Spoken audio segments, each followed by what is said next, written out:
Cheers, bud. Cheers. Cheers. Yeah.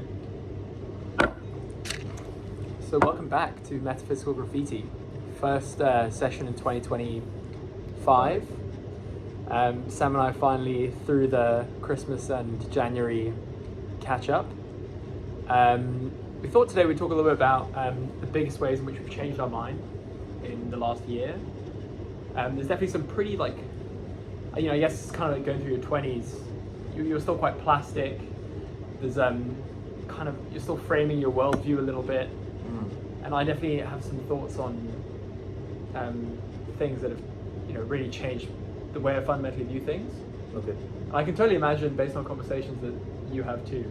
I have, yeah. I think I've got an idea of what I can say to that question. That's maybe not what you expect, but I'm sure, obviously you suggested that we talked about this, so I think you probably thought about this more than I have. So how about I'll start with what I think for me, and then I'm sure as the conversation progresses we'll naturally sort of go on to discuss how it shapes your thinking, and then we can use that for the bulk of the conversation. Fantastic. Before we go any further, I guess a bit of context. We are smoking cigars. We are in a smoking room.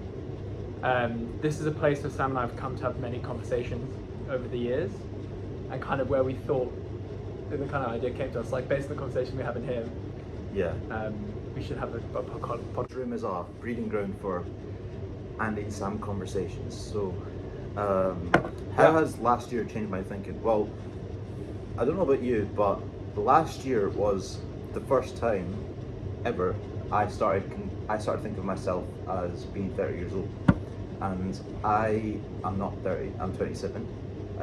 I turned 27 last October, and as I was approaching 27, I started to think about what it would be like to be 30 and what that meant for me and for the people who were in my social circle, people at work and friends, family, and what does it mean to be 30? How do we people perceive people who are in their 30s, and am I living up to that standard, or am I living up to that expectation that people have when you say, oh, I'm 30?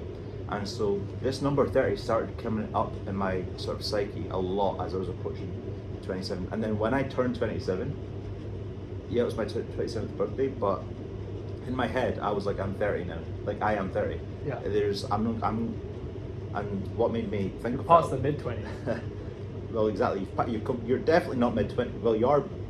I think a lot of people would call themselves, would say, yeah, look, I'm still mid-20s. But I think from me now comparing to myself when I'm 24, 23, which are technically mid-20s, I'm a very different person to who I was when I was 23, 24. And yes. Which is when we moved to London, right? It was when we moved to London, exactly. And just to think of what we've not necessarily accomplished in a material sense or in a sort of wealth accumulating sense, which we've also done, but I think more as just in terms of basic and raw maturity as a man, I've grown so much. And you know what kind of struck me was realizing, because we both did 4 years of university because we were in the Scottish system. We moved to London 4 years ago, so we've now gone through a whole nother university. And it's not a bad way of thinking about it as well. It's like much more a university of life that we've gone through in the last 4 years. We moved to London, trying to make it work. What's more impressive about that, I think, is that there's no one telling you you've got an assignment due next week. There's no structure. You've got to create that structure yourself. And to be honest with you, the amount of people who don't move out of their house as well. Yeah. They kind of just stay in. I've got friends and things. Maybe it's a financial decision, whatever the case may be, save some cash. But I think often they say it's a financial decision, but I think deep down they want to be a child for as long as they can. Yeah. I think a lot of people in the world struggle with actually maturing as an adult, and I think I even think that with people that hey, I want to go backpacking down Southeast Asia and stuff. It's okay, you want to do that. It's very cool and it's fashionable to do that sort of thing. But I just look at them with a sort of like raised eyebrow and think, what are you running away from? And I think often people in their 20s, they're running away from actually maturing and growing up as an adult and facing the fact that, look, you're going to be 30 in like, less than 5 years time. What does it mean to be a 30-year-old? And I think more importantly, when you were 5 and 10, what did you think it meant to be a 30-year-old? Yeah. And that's the perception that has hooked onto you ever since you've been growing up, basically. So that image that you have of a 30-year-old is the same image that you, or has the foundations of that picture were created when you were 5-10 years old. And so people often like have the standard of 30-year-old, and it's based on their childhood perceptions of what it was to be a 30-year-old. And What was your perception when you were 5? for me, it was already having kids, basically, and having a house, having like multiple kids by the time I was 30, and driving places like with the kids in the back, like because that's what I did when I was like that age. And I think my dad had me when I was You need to get that license 26. first, aren't you? Well, I'm learning to drive at the moment, actually. Oh, nice! Congrats. Yeah, Didn't know that. thanks. I've done 5 lessons now. No way. Yeah, so I'm progressing quite fast. Nice. Yeah. Do you start your lessons with kids in the back? And you like they stall you, whiplash some baby? Well, that's what I'm imagining in the background, like kids in the background. Shut up! Shut the fuck up! But yeah, that's what I imagined. And when my dad was 30, he'd already had me and my sister, and I was already 3. So it's kind of crazy to think actually, the difference from what my dad was like when he was my age versus like what I'm like. And yeah, there's a bit of me that's afraid to face the reality of hitting 30. My dad was married at 25. Yeah. But that was his first wife, not my mum.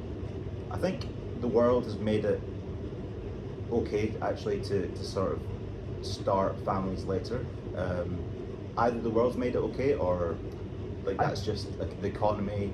It's just a lot harder to raise children, so you need to build more wealth before you start like having children. I don't think it's a choice. I think it's genuinely like to get to the place where you can comfortably have a family. You just need an extra 5 years. I think that that's a myth as well, because I think you can easily have kids like being poor, basically, because that's how people had kids back in the day. Yeah. Like, you don't need to be wealthy to have kids. You need to be wealthy to have kids if you want A certain your kids, quality of life. yeah, exactly, to have a certain lifestyle. Like, you want them to have the right school bag and the right shoes and the right education, but you don't need that to raise respectable kids. And ultimately, like, what do we want in life? Do we want to have respectable kids, or do we want to have kids that have, their whole life like already laid out for them On a platter, yeah. on a platter? I don't know what is more valuable here. And so this question of kids has actually been coming up a lot for me. I've not even talked about it with Sarah that much, but for me personally, it's like I think I actually want kids a lot sooner than I previously thought I did. And the reason is because, and this is a common theme that I've been exploring, which is the things that you most want in life and the things that you desire and the things that you require in order to progress are going to be found in the places that you least want to look. And I think very often for me, and I know a lot of like men my age are like, they run away from these conversations. Oh, kids, like that's ages away. Like, I don't even want to talk about that. I don't want to have a serious conversation with my partner about kids, because that is like, it's so far-fetched for me at the moment to even sort of like fathom that reality. But is the fact that that's your initial knee-jerk response, is that a signal to you that's something that you should actually consider seriously? So that's a very stoic point, right? It's like the obstacle is the way. Yeah. Like the hard thing is the thing worth doing, basically. Like just by definition, in a way. Yeah, exactly. You've got to do the hard thing, and not for the sake of because it's the hard thing, but it's where the because growth is, right? It's where the growth is. Yeah. And I think if I was to sum up how my things changed, obviously we can talk about this, and we've talked about this on the last podcast that we did about Christianity, and that's obviously changed my thinking. That's what I was expecting to say. I know, but actually, I'd say like the reason why I'm thinking about that more is because I'm taking my life a lot more seriously now. Do you think what came first is my question. Did the Christianity make you take your life more seriously, or did you taking your life more seriously lead you to Christianity? Yeah, me taking my life more seriously led me to Christianity. Absolutely, because I've always been interested in philosophy and history and learning where we come from and who we are, and that's because I take my life seriously. I don't take my life for granted. For as far back as I can remember, like I was wearing atheist t-shirts and wanting to go to like debates and watch Christians get schooled by atheists and things like that. Then that's because I always felt like when I was a teenager that the people that were preaching Christianity were fake. They were charlatans. I equated them with like Mormonism because that's how it was. A lot of them were fucking idiots, to be fair. Yeah, perhaps, but I wasn't taking them seriously, really. Yeah. But like Ken Ham, for example. You know what I mean? Yeah. Like these young Earth creationists, like, are genuinely not intellectually curious people. They're not. But the reason why I would get so raged by them was because there's an innate like seriousness, towards life that I had. Like why people say like that hate Trump or that hate like anyone that sort of that makes them like angry. You say, well, why do you care so much? Like why do you care so much? And it's like, yeah, have you ever stopped to ask yourself why do you care so much? Yeah. Why did I care so much that Ken Ham was creating a museum about creationism? And he goes like, this is what Adam and Eve looked like, and it's where the dinosaurs sat next to people. This is where people rode on dinosaurs and things. And I would watch that and think like, oh, so angry. I'm so angry that like he gets away with stuff like that. And then it took me like 5 to 10 years to think, actually, why did I care so much that he was doing that? It's because I take life so seriously, and I take truth and reality so seriously. And I guess over time it's led through various different pathways. It's led me to actually discover what does Christianity mean in its truest form, and that's why I've been learning about it more last year. But yeah, the seriousness of life for me came first, and that's what's led me to think about my age, my stage in life, the phase that I'm going through. Consider more carefully what I want to spend my time on, the people I want to hang out with, the work that I want to do, and yeah, I consider myself a much more serious thinker as well last year than who I was previous years. Yeah, fair enough.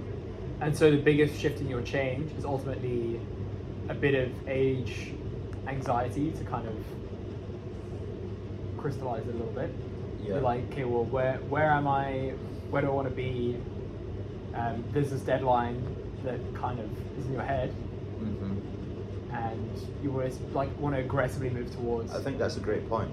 It's that age anxiety. I wanted to say no when you said that in my head, but actually, I feel yes, because part of what I'm trying to do here is think about my life not as a child anymore and as an adult, and what that means is having a relationship with death, but a proper relationship with death, and being able to understand that your life isn't going to last forever, because that's the difference between a man and a child, is that a child thinks, well, he's got an eternity before he gets old, whereas if I believe now that I'm already old, like relatively old compared to a child, and that I would need to start taking life in a much more serious way, and especially when you have kids, your priority gets shifted from yourself and your partner to those kids as well. Yeah. And so I think that anxiety or that relationship with death, or that it's very clarifying, life, right? I think is super important. Yeah. It's very clarifying. It's like, well, if you have that lens, what's important becomes a lot more obvious in a way, right? Yeah. And your value hierarchy of things to focus on now, medium and long term, kind of become a lot more clear as well. No? Yeah, exactly. But there's an interesting balance that you have to live through as well, because you can live your life understanding that one day you will die, and that there's a line somewhere, and that you've got to basically fit everything you want to do before this line. Yet you should also live, on the other hand, you should also live as if you're going to live in eternity, because one trap that people feel that people can find themselves when they know that the end is imminent is hedonism. Is, well, if the world's going to end tomorrow, then I'm going to do everything that I can before I die. And what's to stop people thinking like that? And the only way really that you can stop thinking like that is if actually there is an afterlife, or if there is a way that somehow your soul or you live beyond that limitation. Because if you don't believe in that, and you truly believe that your life ends where the line ends, then what is to stop you from being hedonistic?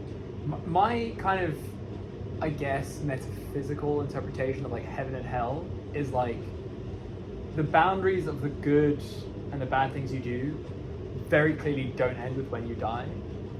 And there's a couple examples, right? If you have like a really maternal grandmother who loves her like grandkids, like looks after her grandkids in that spirit of kindness, you know, it speaks to my mum, like she still talks with reverence about Oma Sunny, who's her grandmother, who's always had a sweet in her sleeve. My mum, so kind-hearted, showed them how to do things, showed them how to fix their clothes, showed them how to do all sorts of things.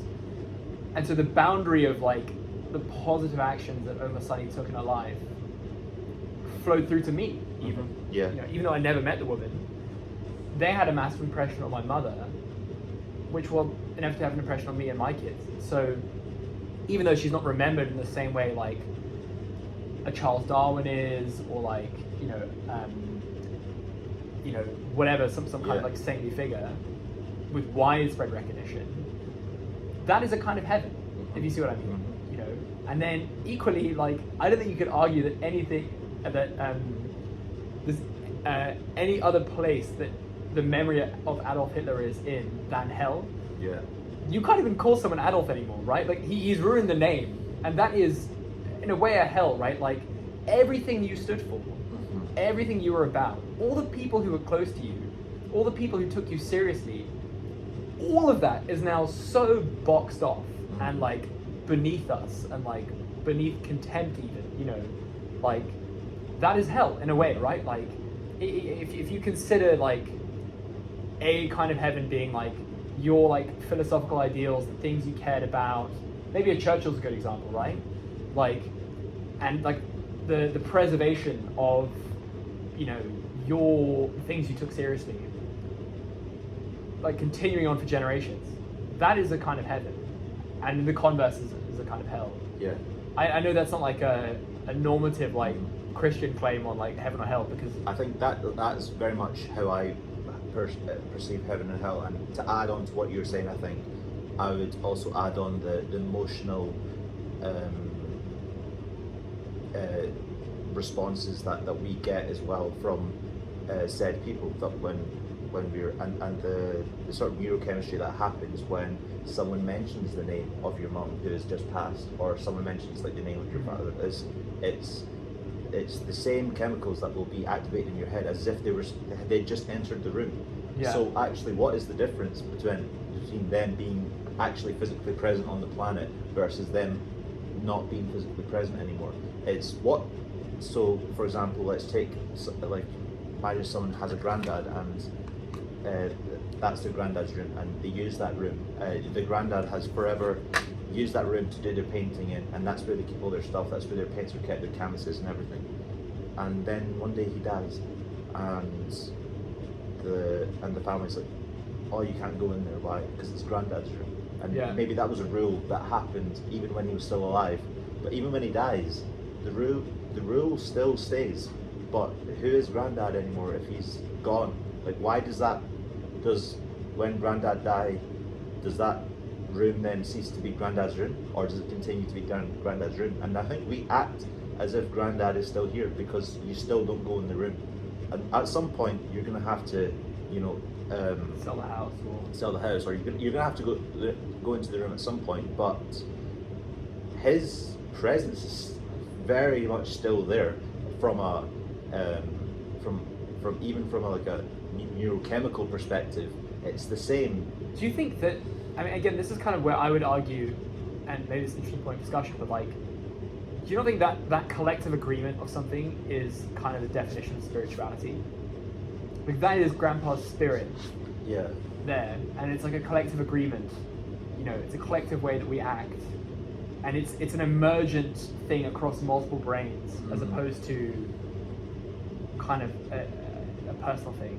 Yeah, I'd say it's a collective understanding of a way of being. So, for example, that causes people to act in the same way, in a sense, if you see what I mean. Yeah, I would say that is more the. Yeah, I think people can embody the spirit of, for example, like Granddad. So someone can do an impression of Granddad, and you don't even need to say this is Granddad. Someone can look at someone doing an impression of your Granddad and be like, oh, that I can tell away that that's Granddad. That you're acting like him. That's someone that's embodying that spirit. We had actually one, like my grandpa breeds parrots. Okay. He's just like wacky South African guy breeding parrots and selling them to pet shops to basically make some retirement income. And we had this one parrot, Oscar. And the crazy thing with parrots is, like, a medium-sized parrot can live 60, 70 years. They live a long time, these birds. And my opa, he had hand-reared this baby parrot. And it was always around. The parrot was the same age as me, actually. And it died recently, which was really sad. But obviously parrots mimic. And my Oma, my grandmother, Oma is just Afrikaans for grandma. She had a very specific laugh, and you would recognize it when you hear it.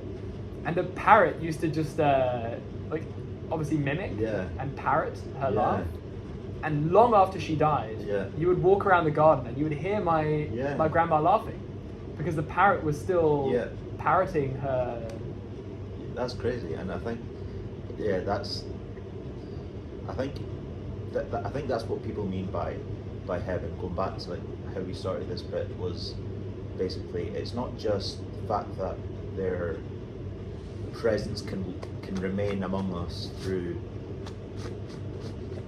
photos and other memories, and even through the physical environment, but also what are the connotations with their presence? So when the parrot does sort of mimic your granny, is it positive feelings towards that memory, or is it a negative feeling towards that memory? And where the pin goes and on that balance will determine whether or not this person is in heaven or not. The other thing I think, in that religious sense, heaven and hell can mean is your actual daily life. Are the ultimate consequences of your short, medium, and long-term actions causing you to live in an actual hell right now?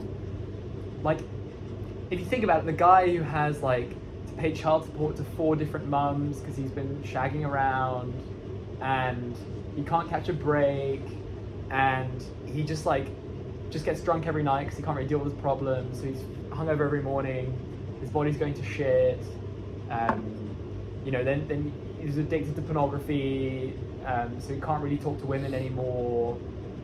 In a way, that's also hell, right? It's like a living hell that, you got no money, you kind of completely bled dry, you've kind of lost the capacity to feel joy for things in your life.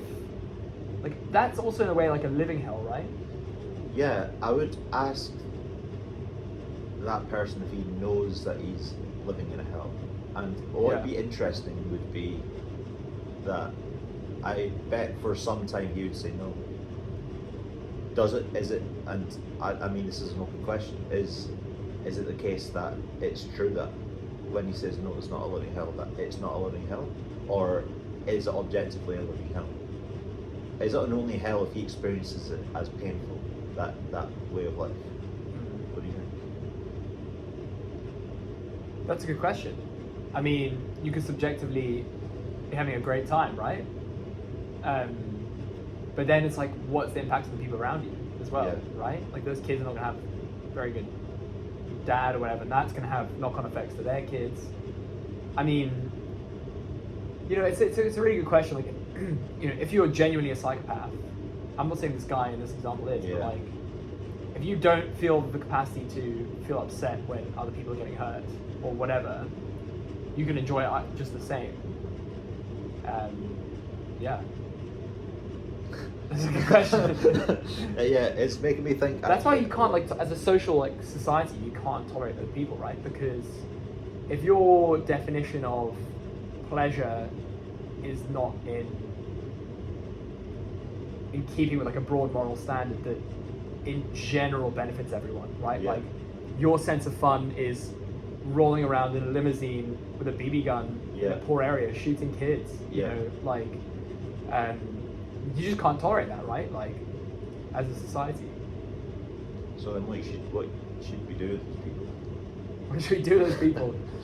Yeah, I mean, I think this is where a large degree of like, this is where, you know, there's like kind of two layers. There's like the legal framework, and then there's like the moral decency. Yeah. And I think just because you can do something doesn't mean you should. That's always been like an Andy quote, you know. Yeah. Just because you can doesn't mean you should. So whilst things may not be illegal, there needs to be like a broad moral like framework of agreement within which that legal system operates. And we can get onto it another time, but like I think that's one of the biggest things breaking down now. Is kind of trust in society kind of waning.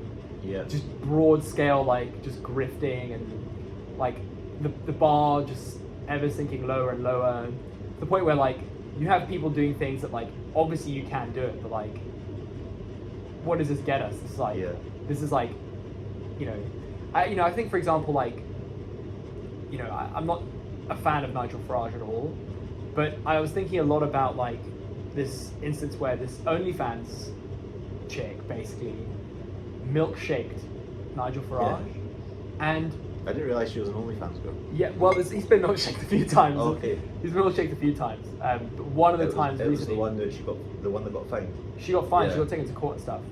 And I thought this was like, I actually thought this was even worse than someone who just like was really against like Nigel Farage's politics and his methods and stuff, because it's so shallow. It's like if you're an OnlyFans lady who's milkshaking Nigel Farage, you are only doing it for attention. Yeah. Which for me is morally worse than doing it for political reasons, if you see what I mean. Okay. Do you not feel like there's like a difference there? Well, yeah, it's basically like fundamentally you're contrasting self-interest versus the interest of other people. Exactly. Yeah. You're just like so it's like another layer. But my concern is that like a lot of the, like we've squeezed people so much on like money that they're put in a situation where they have to like hustle hard for any kind of like enough money to kind of live and survive and do various things, and at the same time peeled back a lot of the moral guardrails and kind of said, well, it's all free for all. Like, you know, she got fined, so what she did was illegal, obviously, but like it's not that it was illegal. It's that it's like, you know, the amount of things that have to happen between me now and me milkshaking someone, like, it's just so like outside of what I would consider to be the right thing to do. You know what I mean? Like, but what I find even more infuriating though is that she would have thought that she's on the winning side of a sort of ethical or moral question, or whether or not it's good to milkshake Nigel Farage. She would have done that thinking she's completely in the right, and that anyone that she tells that story to is going to be, oh wow, congrats, like you did such a good thing for us and everything. And it's also that that I really can't stand that way of thinking, which is very easy acts of sort of virtue. It's virtue signaling essentially. That's basically what we're calling it. But my concern is it's not even virtue signaling. But do you not think that virtue signaling is only has self-interest at the heart of it? Yes. I would say that's the definition. It's of social virtue signaling, right? Exactly. Yeah. You're signaling to elevate your own status. You're basically saying, look how good of a person I am, that I have been able to understand deeply what Nigel Farage is and what he's doing to us, and I'm doing something about it. I almost think it's worse than virtue signaling though, because it's like it's not even about the virtue, it's just about the clout, you know? So you know what I mean? Like, so she wasn't even doing it to make herself look good. She was she doing wasn't it even just doing it for attention. She was doing it just for more subs on OnlyFans, basically. Which is again even worse, I think. You know what I mean? Yeah. Well, I You think it's better? Yeah. I think that's better actually. I think virtue signaling is worse than that because and I know I'm gonna get hate for this. As if like there's anyone watching this. Our 3 viewers. By hate, I just mean like Sarah watching this and thinking like, Sam, how did you do on the side of an OnlyFans one? She's got business. Like her self-interest. Point, like her self-interest is actually like for her business sake, which I'm kind of like, actually that's fair. To be fair. That is fair to be fair. That's fair to be fair. But my concern is like, again, like the norms of what's acceptable to do in order to promote your business. If she was doing it just for attention because she's got a Twitter account and she doesn't make any money from it and she just wants attention for attention's sake, then that I think is shit. But the fact that she's making money from it, it's harder one for me because she's not making money in an illegal way. Well, she is by throwing the milkshake, but her business isn't illegal, and I think it comes down to a more fundamental question, which is like, are you okay with OnlyFans basically being a thing? Yeah. Because if you don't agree with OnlyFans, then I can completely understand why someone who wants attention to grow their OnlyFans business. I think it's different. It's like, what's an acceptable marketing practice here? Like, can you break the law to market? No, I don't think so. Well, I think you can, but not at the expense of basically other people's safety. Right. So I think what she did was wrong because it was intruding. It was violent. It's violent. Implicitly violent. Yeah. Whereas you can do stunts, I think, which are breaking the law, which might not impact someone's safety. I guess the question. I guess you're right though. It's kind of both questions, right? It's like, do you agree that was valid marketing practice? And you know, if it was a milkshake company, like, do you think it would be okay? The question is like, is it because it's OnlyFans and that's like in a way morally dubious? Like if it was a vape company, imagine there was a vape company that wanted to market in London and they hired 1,000 people to go vaping on tubes in the morning. That's illegal and you can't do that. But it doesn't harm anyone to do it, and it would definitely get a lot of like social media attention and buzz. You imagine like the tube doors opening and just smoke billowing out like this. For me, that's an example of like, okay, you're breaking the law, but actually, and it's also morally like not cut and dry product, I guess. Yeah, exactly. So I think in that situation, I would be like, look, they did it. They've got their marketing costs are the fines that they're probably gonna have to pay. Yeah. So I think that's a smart way of like breaking the law for marketing purposes. But yeah, I think as soon as you step over that threshold and you start being violent towards other people, that's a line I think you shouldn't cross. It's very libertarian of you. Yeah. Non-aggression principle. How about you, Andy? How's 2024? What has happened in 2024 that has impacted your thinking?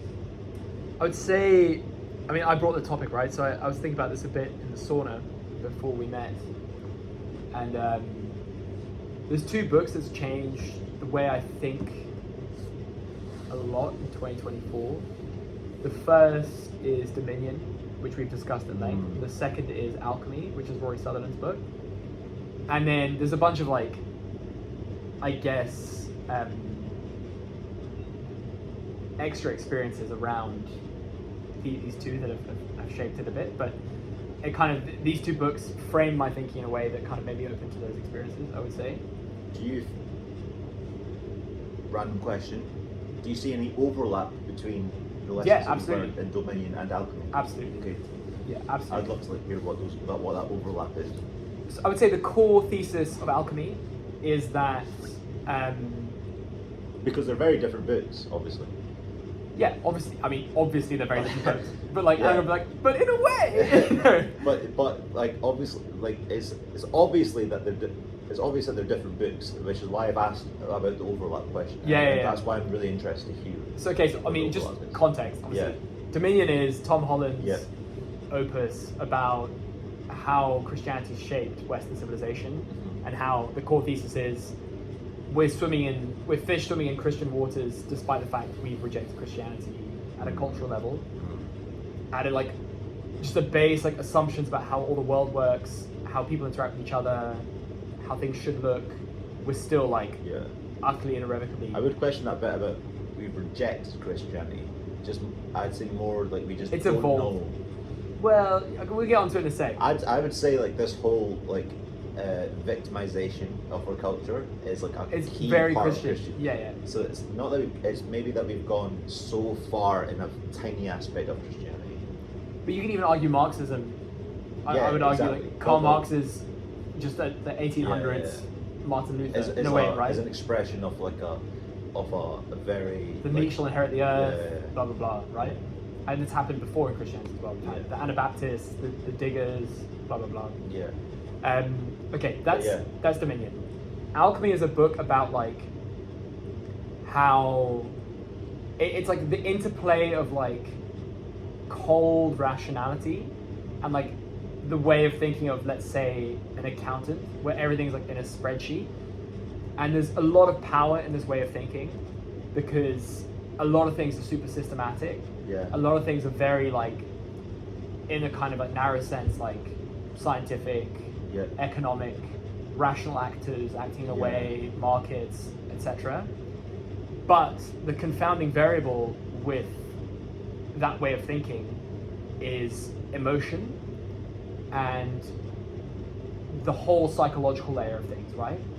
And so there are all these ways in which human beings don't act like rational actors. We don't act like, cells in a spreadsheet, And, there's this kind of phrase that he uses where he's like, in a way, like, if you think of problem solving as like an evolutionary search space, the one like tool we've had really in modern society in this problem solving search space is this like rationality, and that rationality's got to solve pretty much all the low-hanging fruit problems that it can. And the limits that it's constrained up against now are the points of like where it's like messy human psychology and just like emotional shit that you fundamentally can't understand through just a simple like economics lens in a way. And this is where kind of behavioral economics comes in, right? It's like, Daniel Kahneman and Tversky and Thaler and they all show ways in which rationality systematically breaks down. Loss aversion, for example. Like seeing 5% in the red on your stock portfolio hurts way more than seeing 5% in the green. Yeah. Even though objectively, the amount of emotion you should feel in both those cases is exactly the same, right? Yeah, okay. Or, for example, like one experiment that, Rory Sutherland ran was like,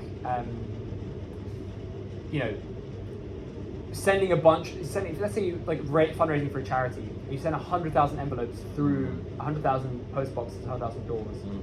25% of them will say, this is eligible for gift aid from the government. Yeah.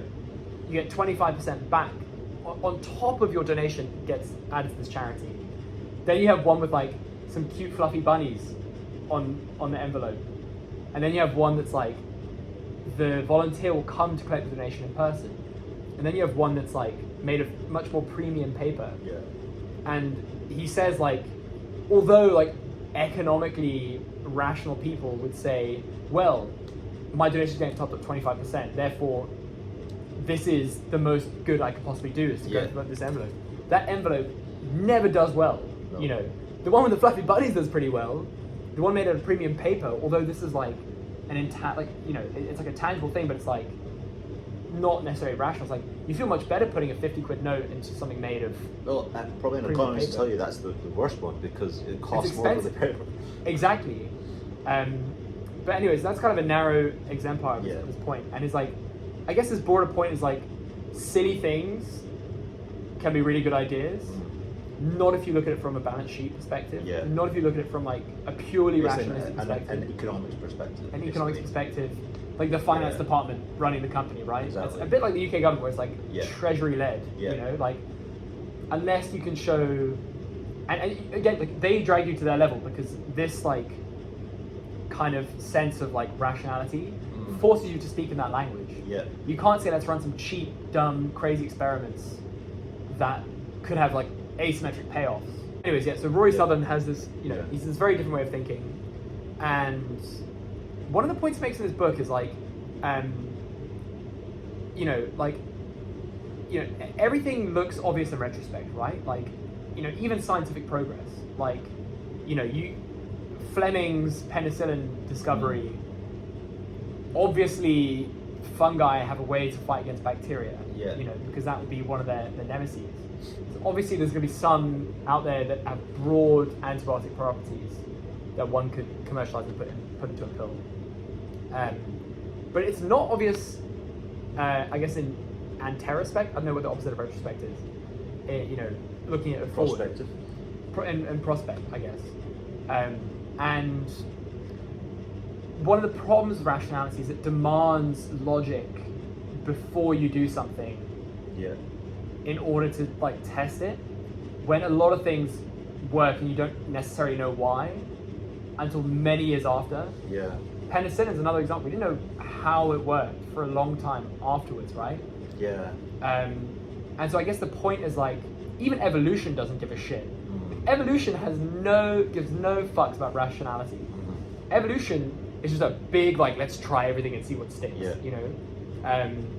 And therefore like, why are we demanding this like kind of superficial like this therefore that in a way? And I'm not saying this gives license to go like completely bonkers either, right? But I'm just saying like it's worth the conversation, you know what I mean? And I think therefore this is what kind of led me to Tom Holland's book as well. Like overall it's got me questioning like there's a different layer, there's kind of two layers on which things operate. We've talked about this at length.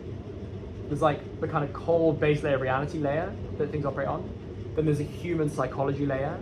Right. And you have a lot less flexibility in engineering the base reality than you do in engineering the psychology layer. So even something as simple as reframing your situation, like the exact same situation, like in two different ways, is completely different, right? Or something as simple as like, let's say, I'm drawing a blank here. But I guess I completely agree with what you're saying. I think how I see the overlap from what you've just said is basically that economics, and atheism, in its modern sense, the modern sense of atheism, and the sort of fish swimming in the fishbowl, not knowing to swim in water,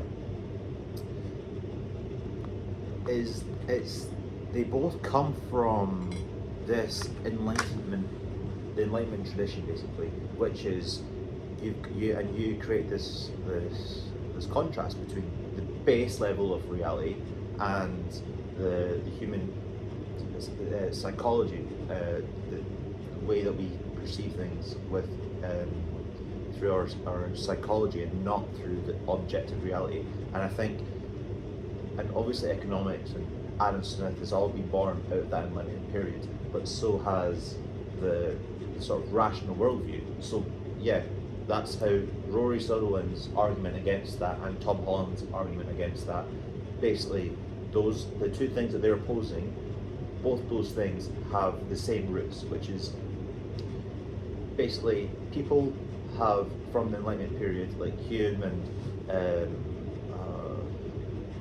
Locke, maybe? yeah, a lot of the Scottish philosophers actually from that time, Yeah. like Adam Smith, etc., have basically said, look, there's this base level reality that we need to start looking at the world, and it's now got to the point, and I've seen Jordan Peterson argue this as well, which is it's actually exhausted itself. It's been useful up to a point, but you can't apply that thinking to everything. Yeah. And there comes a point where you have to try something. you have to try something outside that perspective. Something outside of something you can necessarily justify And what's interesting to me is that because that's like relatively speaking a modern way of looking at the world, what is the base reality? Is it the human psychology way of perceiving the world, or is it the objective world? And that's sort of links onto what I was saying about how my thinking has changed over the last year, which is I actually am shifting from that rationalist point of view to the looking at things through a human psychology point of view and taking that as my base reality. So this is the biggest way in which my thinking has shifted in 2024. I give much more weight to, you know, the beauty about this is like, and again, obviously, like, there's, you know, there being a train that's like more direct than another train, like physically, like it is a more direct line, is an objective fact about reality, right?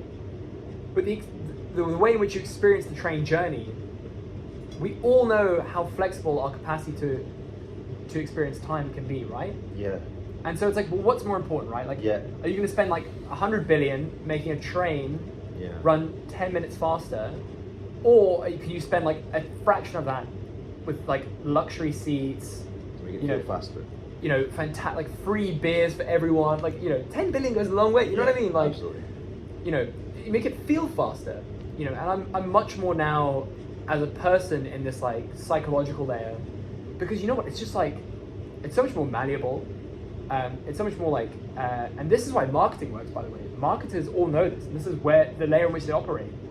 They cannot change the physical reality of the product necessarily, but they can frame it completely differently. You know, they can frame it, Liquid Death is a good example, right? Yeah. Like the water. Yeah. He put it in a beer can, Yeah. and he has like Steve-O shotgunning water. Yeah.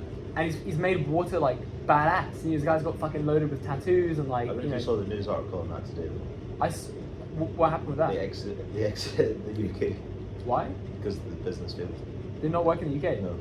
Maybe it's like different connotations, I guess. It's just the marketing didn't work.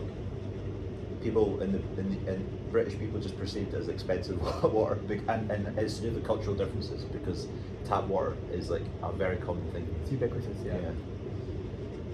And so in the US you're benchmarking it against other waters, which is again like a classic Rory thing. Like, what are you benchmarking against?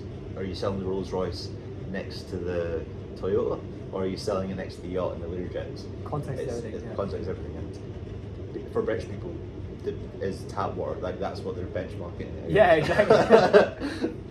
As a side note, this is something I find incredibly frustrating about German bars. Yeah.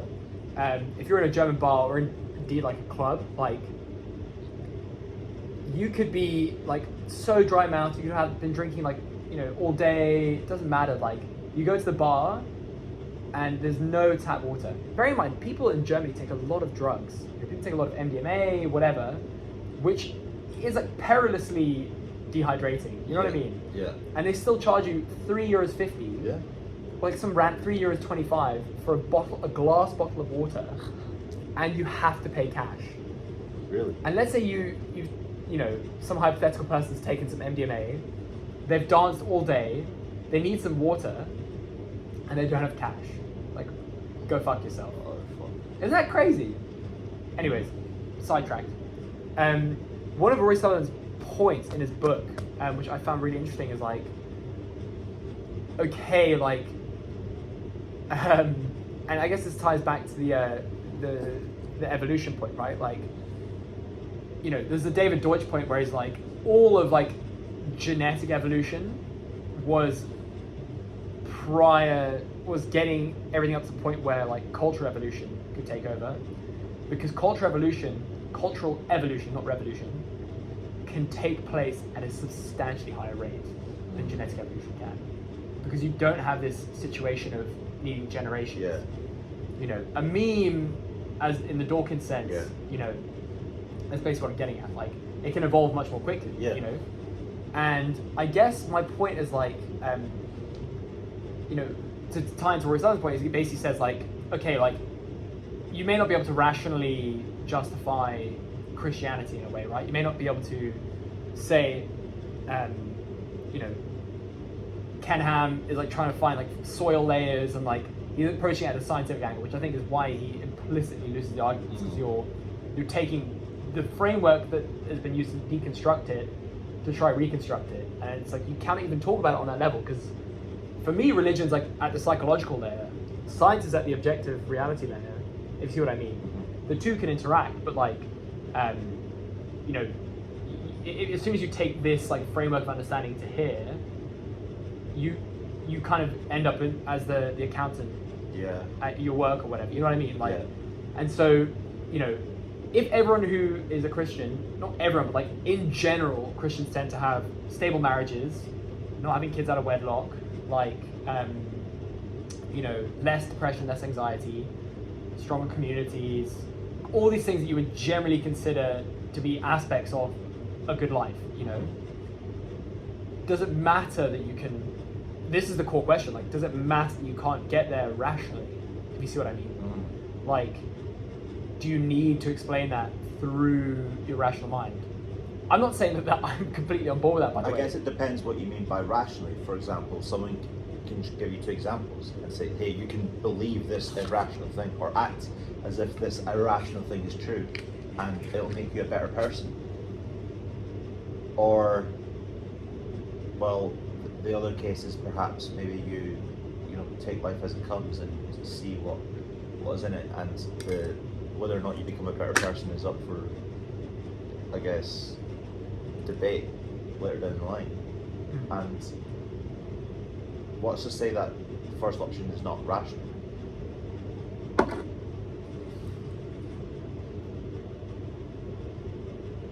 Yeah, I mean, this is the thing that I always also struggle with Rory Sutherland a little bit, where it's like, everything that he discovers to be true about the psychological layer becomes rational.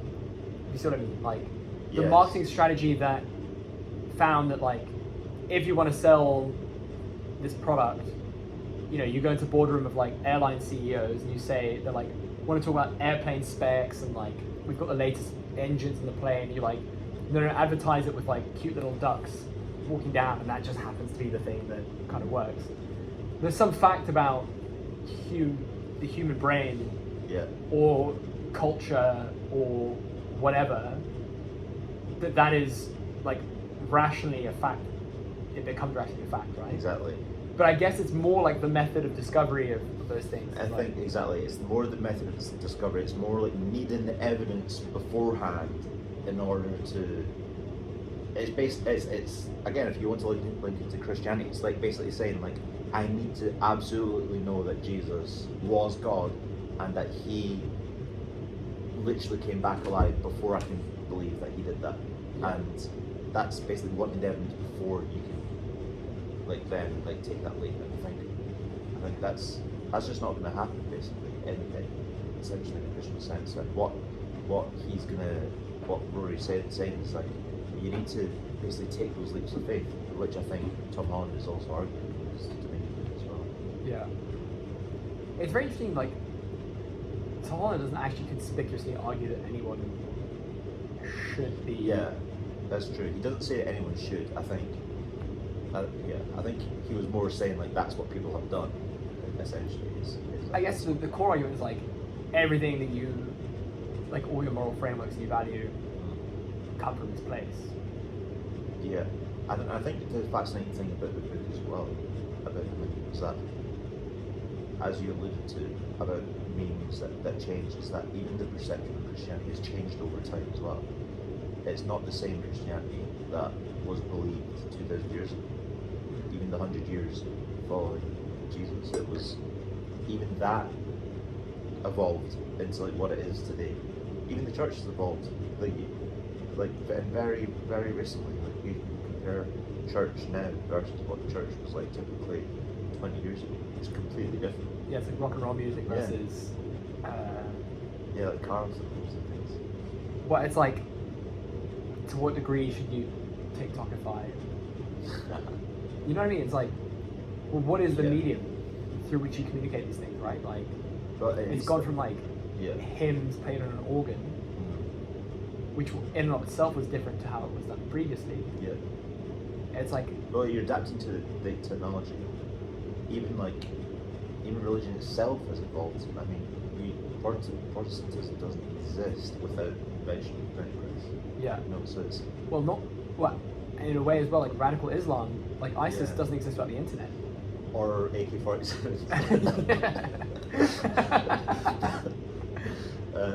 It's so funny, like, this is a really interesting point I heard Tom Holland make in, I think I sent you the discussion he had with like a theologian, N.T. Wright, and he made the point that like, in the same way that Protestantism disseminated itself through the printing press, ironically, like, the strain of radical Islam that was perpetuated by ISIS spread itself through. Oh, sorry. Actually, the point he made was, in the same way that Christianity itself initially spread itself through the globalized network that was enabled by the Roman Empire. So obviously, like the Roman Empire sets up these like trade routes, roads, logistics networks, and that's why people say like it was the perfect time for it to happen. It was globalization, basically, right? And then it spread through this global network, which ultimately then consumed the Roman Empire in a way. The radical Islam forced by ISIS spread through the internet, which was a US military project, and they were able to like send tweets to people in, you know, wherever, the UK, Europe, US, whatever, through what was essentially a CIA project. And so, like, in a way, the globalism afforded by the Pax Americana, which is kind of just taking on the globalism of the British Empire, is kind of, you know, it's kind of an interesting parallel. It is actually. Hopefully, with a not so similar conclusion. Yeah, I agree. But like, I don't think it's apples to apples. Yeah. Either way, because I think there's different levels of unity or whatever. But like, it's nice. So, how has this thinking like shaped your how has incorporating the teachings of Rory Sutherland and Tom in these books?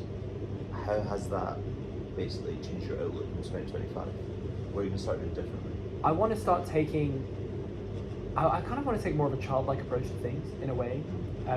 One thing I love about myself, like one of the blessings I feel like I have, is I'm very like high in openness.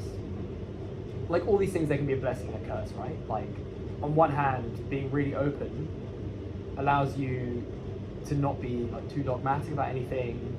Allows you to genuinely like consider like a type of being high in perception, which I'm also.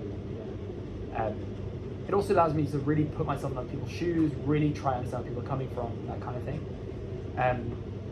I want to be like really open-minded to like silly questions and silly ideas. Like in a way a kid would ask, like why? Why? And that's something I want to take forward with me in 2025.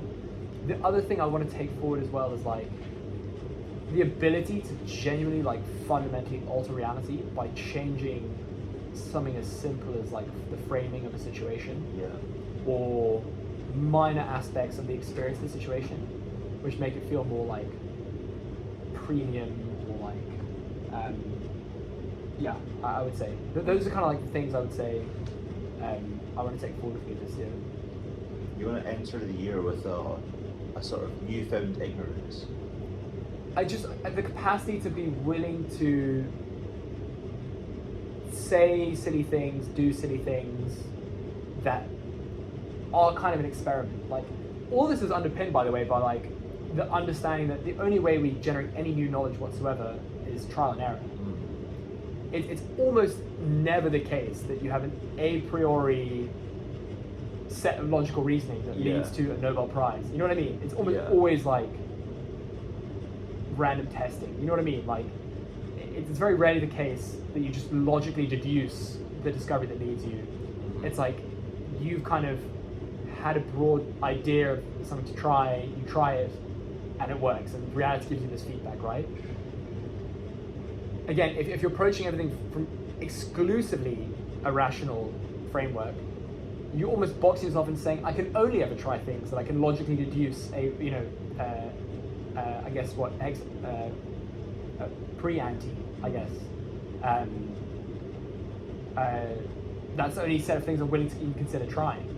However, if you kind of open your mind up and say, well, I'm going to try something, I can give you some broad reasons why I think it might work, but I don't have to like tell you exactly why it might work.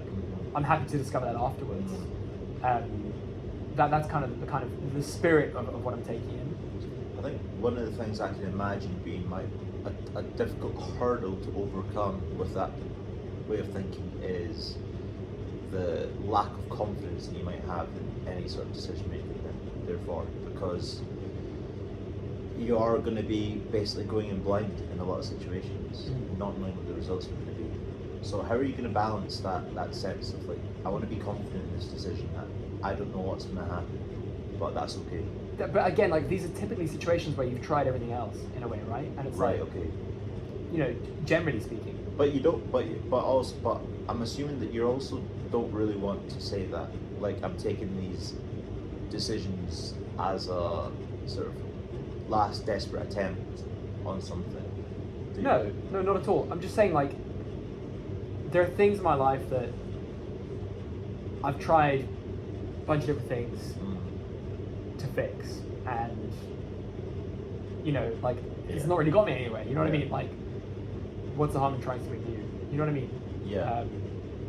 And then the Tom Holland angle, I guess, is like, man, it's changed so much about how I interpret like the time we live in. Like, for example, I think the apocalyptic level of a lot of the conversations we have, like, there have been so many apocalypse cults throughout history, and it's no thanks to like the Book of Revelation, basically, that like we have this like apocalyptic strain at the core of our culture in a way, like, and it's just there waiting to be tapped into. All you need to do is like look at like Jonestown, or like these guys saying like Jesus is coming back on like the 12th of December 1997. Give me all your money, and then we're all going to ride up to heaven together on. You know I'd say like the radical group of climate activists. That's exactly my point. Like, traditional, they follow that tradition. It's exactly that tradition, and the problem with that like way of thinking about things is like it's self-disabling. In a sense, it's like it's what David Deutsch called an anti-rational meme. It's like a meme that disables your capacity to like fix the problem itself in a way. If you genuinely think the whole world's going to end, and there's nothing you can do to fix it, it removes your agency from the situation, right? There's nothing you can do in that situation to mitigate or to engineer or to resolve any of the kind of the downsides there, right? But having read that book gave me a lot of confidence in thinking like, okay, like the moral excesses of our time, the kind of moral upheaval of our time, we're just in another cycle of kind of the same thing that's happened before in a way, and there is like kind of a moral through line, and I think things will like revert to the mean in a way over time, and like sticking to your guns and sticking to your like kind of principles within that, I think will ultimately end up being the right decision in the full light of history, I think. But there's gonna be a lot of like shit to get through together, you know. I'm not saying that, but but like, you know, it's a cycle, man. Like, a cycle set up by,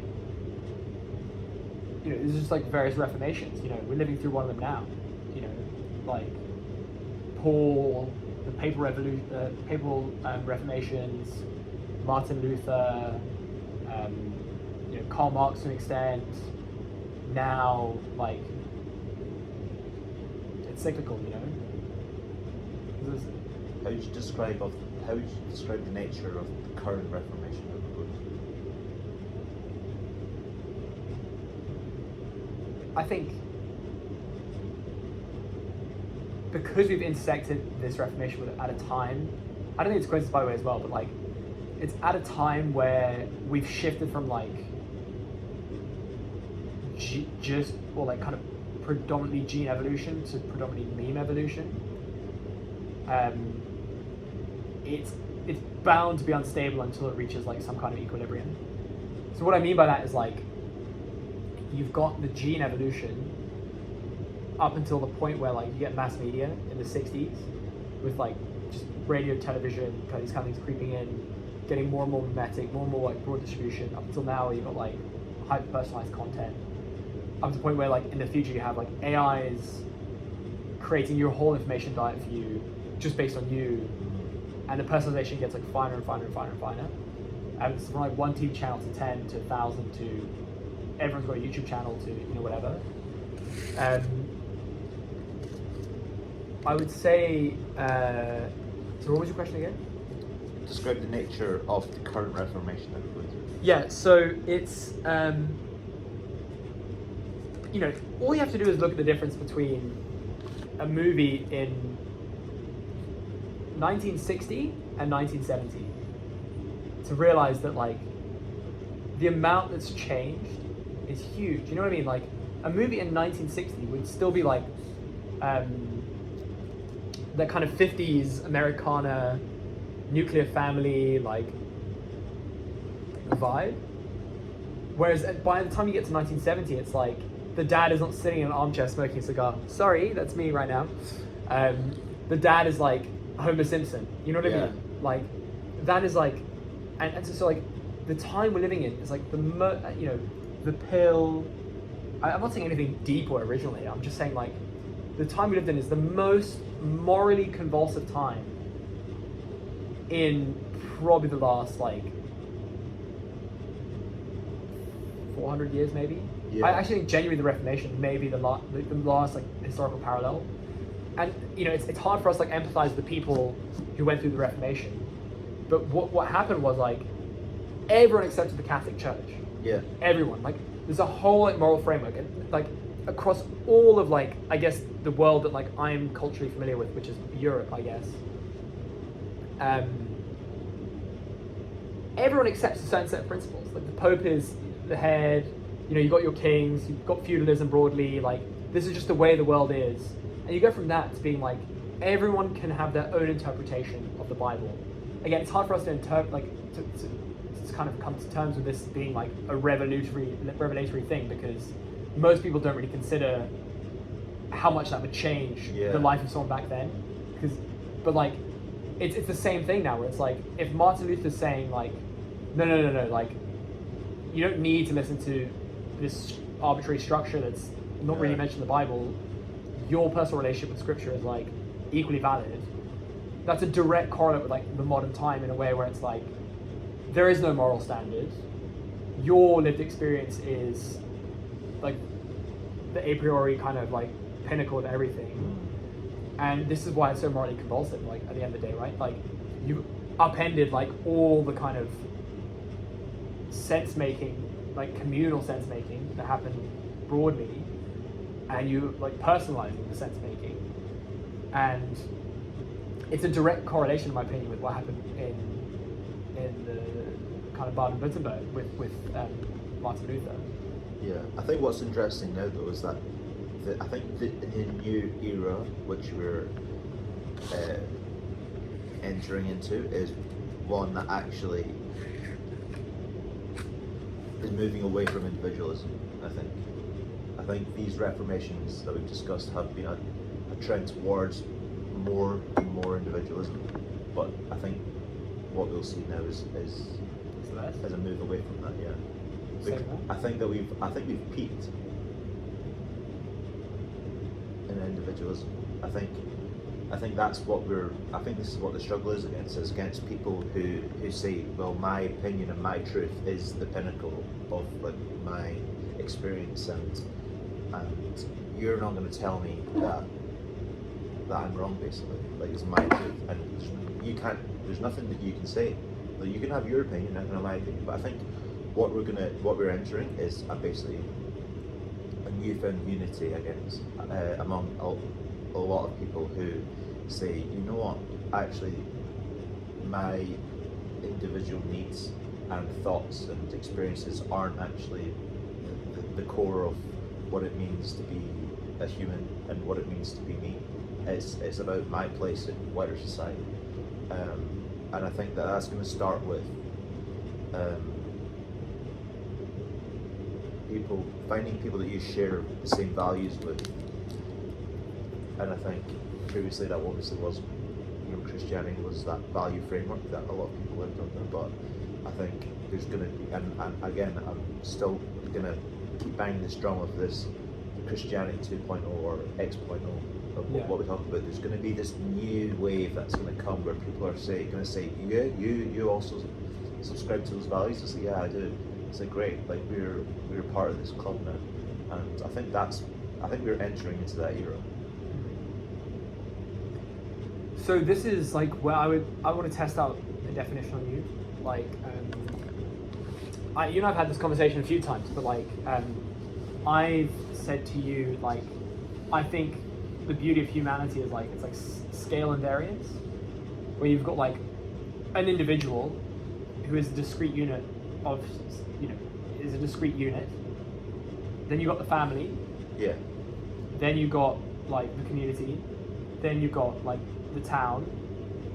But then within each of these gradations, my point is like, what's the appropriate level to view like humanity on? Because if you think about like the environment that you set up for yourself is basically, it's your brain trying to make things as easy for itself as possible. Yeah. So like, the boundary of your existence ending at your skin is arbitrary. Yeah. The way you've set up your bedroom makes it easy for you to get dressed in the morning. You know what I mean? Like, that bedroom is just as much a part of yourself as a bird's nest is a part of the bird, if you see what I mean. Yeah. Right? An extended phenotype. An extended phenotype, right? And then like a state or a tube network, or this is just as much a part of the human being as the finger or the nose. You know what I mean? And so in order to achieve these, so our extended phenotype, I would say, is statecraft. It's building a state. Yeah. I would say. Yeah. Even like a tribe, and it's fractal, right? Like a tribe. Yeah. I believe fractal. I like that. Yeah. It's fractal, so it's scale and variant. Like, it scales up and down, and that's the fundamental essence of and religion is a tool for statecraft, in my opinion. Basically, it's like a broad set of things that everyone can come to agree upon that encourages everyone to act in a way that causes the state to be more successful or less successful. Okay. You see what I mean? That's why a lot of religions tie the state into the religion. Yeah. Like, Islam, for example, like there's a lot of laws that are prescribed, and if only you follow all those laws properly, the correct state will emerge for that particular context in a way, right? Yeah. There's many different ways of doing a state, right? Like the Chinese have their completely own take on, and it's so culturally contingent, or like geographically or historically or whatever you want to say, contingent, and in order to achieve this kind of mass acting in unison to cause the state to exist, there is the hardware layer of human beings and there's a software layer of human beings, right? Human beings have the capacity to run different software in their mind that if you take the equivalent of like starlings that are flying, if they all follow a simple set of rules, they make these beautiful patterns in the sky. And it's just each starling saying, if something's on your left, turn right. That's not the exact rule, but it's some set of simple rules that causes emergence. Which by definition is like complexity out of simplicity. So I guess my point is like, what Jonathan Haidt argues, and I actually really strongly agree with him, spirituality is this sense of losing the connection with your individuality and connecting to this greater, broader sense of being a human being. And you get that in all sorts of different contexts. He calls it like 90% monkey, 10% bee, where like monkeys are like out there doing their own thing, but like bees like in a hive. Like we're 10% hive basically. And you get this like sense of like spirituality, interconnectedness, loss of self, connection with the divine, when you're in a situation in which you are enacting these simple sets of behaviors that causes yourself to become the crowd, to become the emergent human being. Like the voice of God, I always liken to like everyone in a stadium singing the same song, and there's one voice. You can hear it if you listen. Like there's a specific like accent to it. Yeah. There's a specific tone. There's a specific like timbre, and there's a specific like tonality to it, and that is the voice of the collective, and that's in a way the voice of God in a sense, right? It's like, and there's all these different contexts. Like a protest is such a good example of this. Like people are so devoid of any like cultural connection in their day-to-day life, but they find these like issues to like high ground. I'm not saying they're invalid issues necessarily. I'm just saying like I don't know what comes first. It's like the joy of being a part of a group that's like, you know, got a cause and like heading in a direction and like singing the same songs. And music is a very important part of this, and marching in the same direction. Or is it like the issue itself? You know what I mean? There's a lot of people who just protest because it's fucking fun. You know what I mean? Like it stresses me out because I don't like big crowds. But like a lot of people do it just because it's like, you know, it's a way they can feel connected to something bigger than themselves and have that sense of like moral rectitude. You know what I mean? You don't get that in atomized individualistic life. You don't. You know? I would say a protest is an example of what people act in unison, but it's the worst version of people acting in unison together. And it's and when you brought up music, I would say in contrast, music is the best example of lots of individual parts acting in unison to create something beautiful and spectacular. For me, the musical equivalent of a protest is basically a bass drum and like that, and everyone has their foot on the bass drum, and everyone is doing this exact thing. But the perfect example of everyone acting in unison is basically someone's playing cello, someone's on violin, someone's on the keys, someone's on the choir. Exactly. There's voices. Maybe there's a singer. There's lots of different elements, and if you take each one individually, you're going to hear like what that individual sounds like. But together, it's going to create a really beautiful sound. And I think music is the best and a beautiful piece of music is the best representation of what humans should aspire to be like. That is the ultimate thing that we should aspire to be. We should run our societies, our tribes, our organizations, our companies, our family like an orchestra. That like this is your role and you're doing this, and this is my role and this is what I do here, and together it creates something beautiful. And I think music has that fractal aspect to it as well. There's often a lot of music producers are very lazy at the moment, and so when they release a single, all the B-sides are just remixes of that single.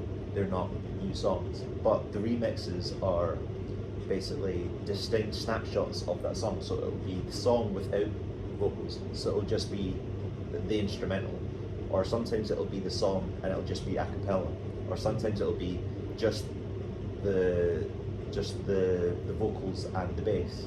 You know, so you can look at music and through this like lens of like, okay, I'm just going to select some elements of it, and it does sound good, and it does have that fractal aspect to it, so you can go deep down into the music and you'll find beauty within the individual parts. But I think where you find the thing that's most beautiful is actually when you do is take a step back and look at it all working together. So I actually think we had this conversation the other day, but like I think I really like David Deutsch's argument. I need to read it again to like really sharpen it up, but like there is such a thing as objective art. Like some art is objectively better than other art. Yeah. And your point here is kind of perfectly that case where it's like, there is like, you could take the orchestral piece with all these complex layers interacting with each other, and you can make it worse by removing some of those layers. Yeah. And the fact that it has the capacity to be worse means that like there is a direction of like travel in of like worse to better, and that could be described. That could be like considered to be objective, right? Yeah. You could again draw this out into like a societal comparison, right? It's like there are objectively better and worse ways to run a society. Yeah. And actually, this is another thing that I really changed about my thinking in 2024 that I didn't think to mention, but it's just hit me. Yeah. I've started thinking about a lot of things in this kind of capacity, like, you know, there are just better and worse ways of doing pretty much everything. And within that framework, like, changing things like 1 or 2% compounding over like a long period of time is super powerful. Yeah. Like, I could be 1% better at my job every day, and after 2 years or 3 years or 5 years, however long you spend in that company, the difference between you putting like 5% more effort in versus no percent more effort compounds. It compounds, you know what I mean? Yeah. But the converse is also true. You can have negative compounding, where you putting in 5% less effort every day builds you up over time into a really shitty situation. You know what I mean? And so now, like, I'm always like thinking about things like, okay, like this system, like, I don't think I will have ever the capacity to redefine this whole system, like, way of doing things, this whole like flow of interweaving processes that contribute towards one direction. I'll never have the capacity to do it all, basically. Sit really a priori, like, rationalize it out. But I can like make it like 5%, 10% better here and there. Yeah. And over time, that's going to have, you know, that's the 80-20 in a way. You know what I mean? Or at least stop it like detracting, like minus 5%. You know. Exactly. Yeah. And this is a huge like change in my thinking from this last year as well. Yeah, setting attainable targets that aren't too hard that you're never going to achieve them, but aren't too small that you feel like you're not progressing and stretching yourself. Yeah. Look, I think it's a pretty good place to wrap it up. Mostly because I'm getting pretty hungry. Yeah. So this is, I presume, probably the first of our discussions that we'll film in here. We got quite lucky with it being empty, but I think that was a great conversation. I think it warmed up, to be honest. Like, I felt quite robotic at the start. Okay. I haven't had many of these conversations, to be honest, in a while. Yeah. And it does require a certain engagement and I one of the things that really excites me about this project is just having some defined time to do this. I think it's shit if anyone watches, like, and just be like, we can have more of these conversations. Absolutely. I think it's so important because without this sort of environment as well, it's who are you gonna talk? I mean, apart from a therapist, but like even them are not going to engage with you in the same, you know, way that's going to provoke more thinking, and I think it's great for me as well. I think without that sort of thinking, it's a good way to prime yourself as well for like following weeks ahead, because you think back and it's like, well, I talked about that, and how am I living versus like how I said I was going to live as well. But a lot of these ideas we're talking about as well, like, I haven't dusted off in 4 or 5 months, you know, like, and I'm like, oh shit, what did I think about that? You know, like, where was it coming from? It's important, and I'm really looking forward to it as well, like more conversations that we have, not just between you and yourself, but adding some other people with other people as well. Yeah. I think that's what I'm really looking forward to as well. Yeah, sick, man. Well, good one. Yeah, all right, let's go get some Chinese food.